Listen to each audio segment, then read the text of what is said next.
I feel like I have abandoned this channel, but no, I haven't. It's because of all my travels, and I just felt that I wasn't going to pay much attention to it. But today I am back, and I'm back with this absolutely devastating video. You guys know that I'm covering the Jocelyn Smith case on my other channel. If you're not familiar with it, the GNU.Unfiltered, head on over there and hit that subscription button. But I remember when I first started doing Jocelyn Smith videos, it was way before they were in trial. So I chose to put this video on this channel simply because it's also not the Cwecwe. There's no perpetrator that has been arrested yet, so the case is not yet in court. But I wanted to document the journey. I might be a few days late, but let me start with the Jocelyn Smith case. I remember people asking me to do the case to cover Jocelyn Smith in my comment section. I didn't want to do it. I didn't want to do it because it was a child-sensitive matter. I always try to stay away from anything that have to do with children. But the more we delve into the Jocelyn Smith case, the more we realize Jocelyn was not in a safe environment. And had that been covered extensively even before she disappeared, she was entitled, or she is entitled, not to have been sold or not to have been taken or whatever the situation is, because we still don't know what it is. Of course, it's absolutely different from Cwecwe's situation. Cwecwe's story. The mother of Cwecwe, we are living in Matatiel. She's 7 years old and she's about to turn 8 in September. Last year she was doing grade 1 at Bergview College that is located in Matatiele town.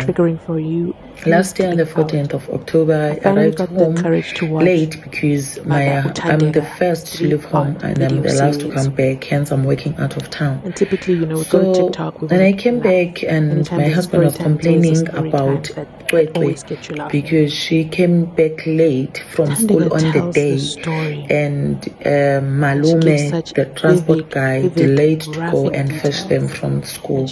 Then on the 15th, I came to work and my husband was at home because he was off on the day. So our last one was not feeling okay, so he decided to take my son to consult with the GP. Then I also knocked off early on the day. Then we were rushed to the GP. I also rushed to the GP to go and check up on them. Then we arrived home at about 11:30, and my husband asked some of our neighbors to go and assist him slaughtering the pig because we're preparing for my 1-year-old son's party that we're gonna celebrate it on a Saturday. So now Cwecwe came back from school at about 3:30. When she came back, I was complaining about her having a jersey on because the temperatures were very high on the day. She did not answer to any of the questions that I asked her. She just unzipped her jacket, and then I saw that even with the pants that she was wearing a gray pants on the day. The zip was not up, and I asked her, "Sis, why are you wearing like this?" She did not respond to that. She went straight to her bedroom and she came back and everything seemed to be fine because we just seated there chilling in the sitting room. So at about 6, because with the meat that we had, it was a fresh meat and also it was hot. So she complained about having a stomach ache at about 18 hours. So I was like, okay, fine, maybe it's the meat because it's fresh. And then now she rushed to the loo and she came back within 10 minutes. She's like, "Mama, still I'm not feeling okay." She went again. When she came back, she couldn't walk properly. But in my mind, I thought she has been constipated I never thought there was something that was not okay with her. And then what I did, I gave her an antidiarrheal and also Panadol. I said, sis, you go and sleep, because she sleeps with a helper in her room, and also with my 1-year-old son. I said, you go and sleep, sis. Should you feel anything at night, can you please come and knock at our door? She said, okay. And then she went to sleep. And then now on the because she went to school 16th now in the morning, I decided to wake up at 4 a.m. so that I cook supper, assisting the helper now, because hence my son was not feeling okay. I was like, okay, maybe he will need more attention today, so I had to assist today. So while I was cooking, I had my husband calling me, said, baby, can you please come today? Dining room. I just met with Cwecwe and she's saying she's going to the loo.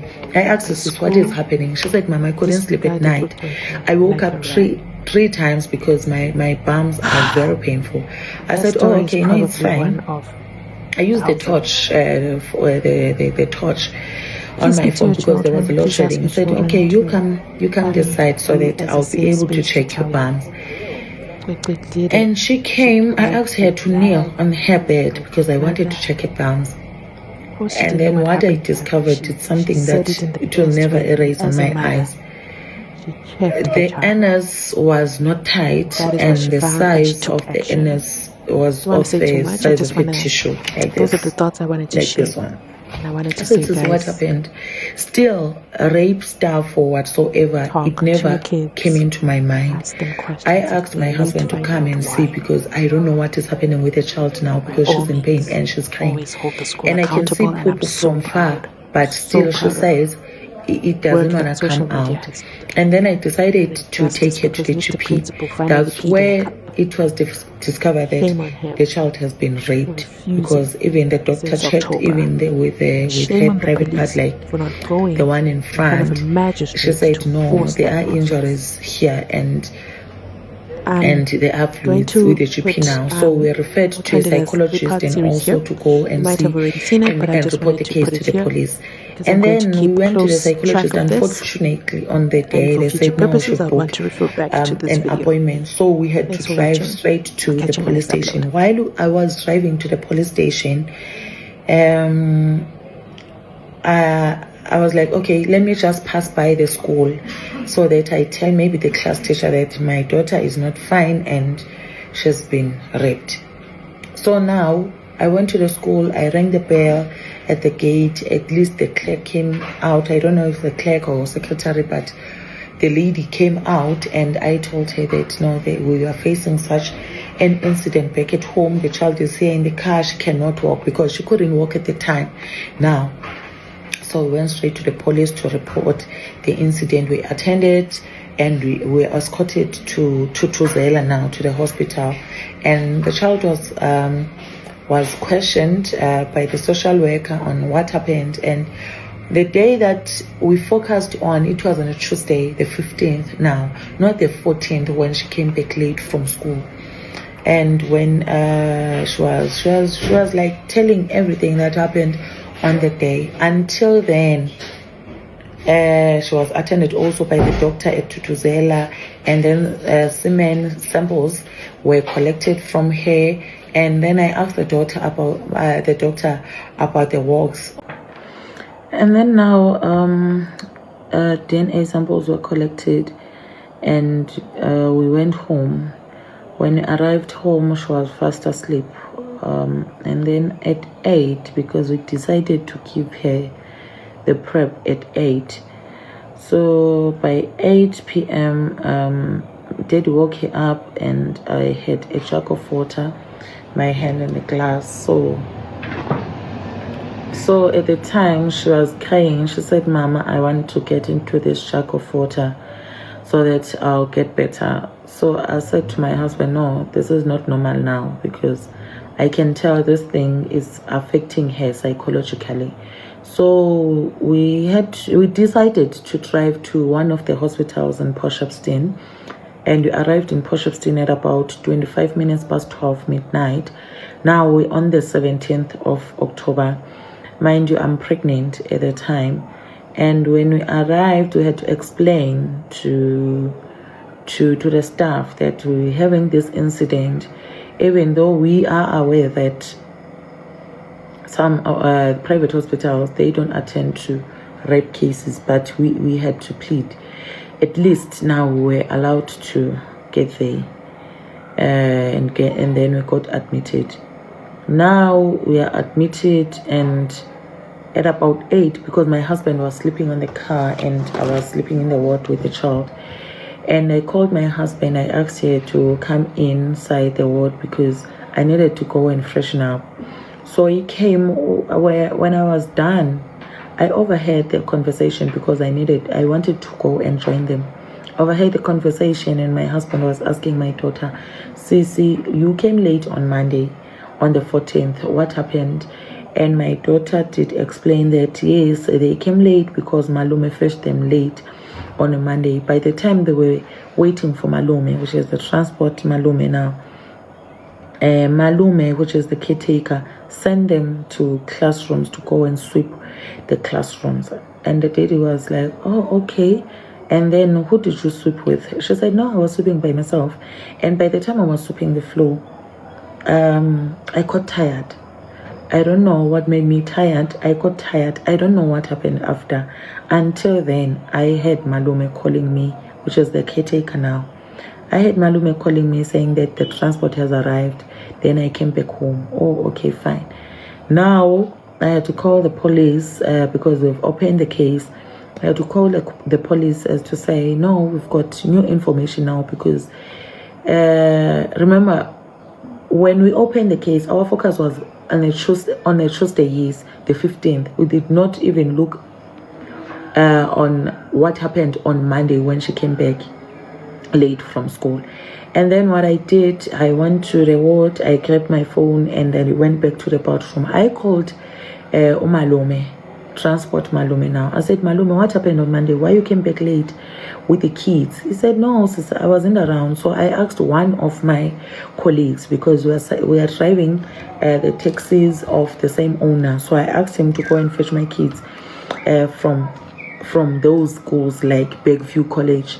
But on the day, I did receive a call from school at about 14:44.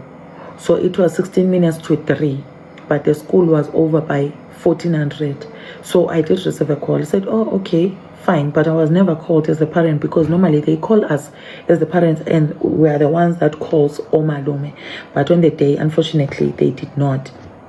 And then now, when I called the police, and they promised to come, but saying that still the itinerary is gonna take longer because we're on the other province, and now it's KZN and Eastern Cape, so they can't. On the 30th of October, I received a call from the principal's office saying that principal is inviting me for a meeting that will be held at the school premises on the 31st at 10. I accepted, and I was ready for the meeting. And then I went to the meeting, and when I arrived, he was busy on his computer desktop. And then we sat, and she was like, no, I feel sorry for what happened to you, but now I want to know what is happening. So I had to tell everything, and also what the child has told me. And afterwards, and the principal had 2 A4 papers that were written. On the first one is the one that he says he will support us. He's sorry for what happened to us.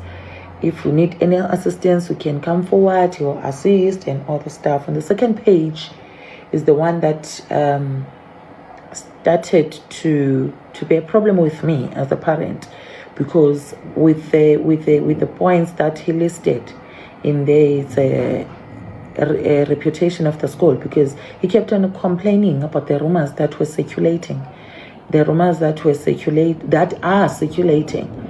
I asked her who's circulating the rumors, because now I'm being threatened and intimidated by the principal, telling me that I should not talk about this thing. And he thought I was professional. I would understand what he wrote on the letter, talking about the community that will take out their kids from school if these rumors spreads, and the reputation of the school, and also if I keep on spreading the rumors, then I'll face legal consequences. I asked, oh, okay, fine. Now you're trying by all means to threaten me. So you want me to be quiet about this whole issue and focus on you and treat you well. But my child was sent to go and sweep the floor, and now we are facing such incident. And I asked him, who has an authority to send the child and sweep the classrooms? He said, the staff. I said, oh, okay. I got so emotional on the day, to a point whereby he did mention that I'm recording, but that was an hours later, and she said, no, I'm recording. I said, oh, okay, no, it's fine. Then I decided to keep quiet. I said, no, I'll never understand this. This thing, it's minor, it's nothing compared to what I'm currently facing, but it's okay if it makes you feel better. And then now, I went out. When I was about to go out, he said, no, can I pray for you? And he prayed for me, and I went home. Then I arrived home. Now my daughter, she's very smart, because with all the subjects that she was doing last year, 4 subjects, she's an outstanding learner at grade 1. So she's very smart. She was able to even go and fetch her award on that 17th that we got admitted on. And then now on the 15th of November, I received an email from the school. It says an important letter for my daughter. And the principal said to me, if maybe the child doesn't want to come to school and I don't have maybe a doctor's note or anything, then I should write something down. So what I did, I asked the psychologist that we attended back in Potchefstroom to at least write something for us, so that it will motivate to also to the Department of Education, because the child is doing grade 1 and she have got level 7 in all of her subjects in all the term from term 1 up to term 3. So she's a smart girl. Now, even with the police now, because they did organize a forensic social worker for us, a social worker from the police, a social worker from social development, because no one ever bothered to consult us. Even the police, they were like, no, we didn't know that you're not consulting with the psychologist. I said, but you never organized one for us. So how was I supposed to know what to go or what to do? 15th of October, now I'm receiving an important letter from the principal. Is saying that unfortunately the child won't be able to be promoted, because the letter that we submitted from the psychologist doesn't meet the protocols of the school. If I need any clarity, then I should contact the Department of Education. Now it's been a month full. No one from the Department of Education that came over. Okay, only to find out that later on the 18th of November, that's when the Department of Education known about the incident through a friend of mine. But the principal never went forward and report the incident. Either it happened at school or not, but he never informed them. And then now there was a meeting that was scheduled for the 2nd of December. The principal was present. So many policies were requested from him, and he was told that he'll need to come and report those. In fact, to come and report, yes, those policies, and in front of Department of Education, for instance, the transport police. And on my side, I asked a question: how often do they vet their staff? Because I'm not saying probably the incident happened at school, but I'm asking how often. He said no, once you get hired, then they vet you, then after you stay. Because even with the caretaker, I've been there for almost over 10 years, but he was vetted long ago. I said, oh, okay, that's fine. I also requested for a contract that I signed as a parent now, as to say, I allow the school to send my child to go and conduct the chores, because I never sent my child to go and do the chores at school. I'm still waiting for it up until today, because the meeting was set to be there, to be held at the school premises on the 11th of December. 11th of December, principal was nowhere to be found. We had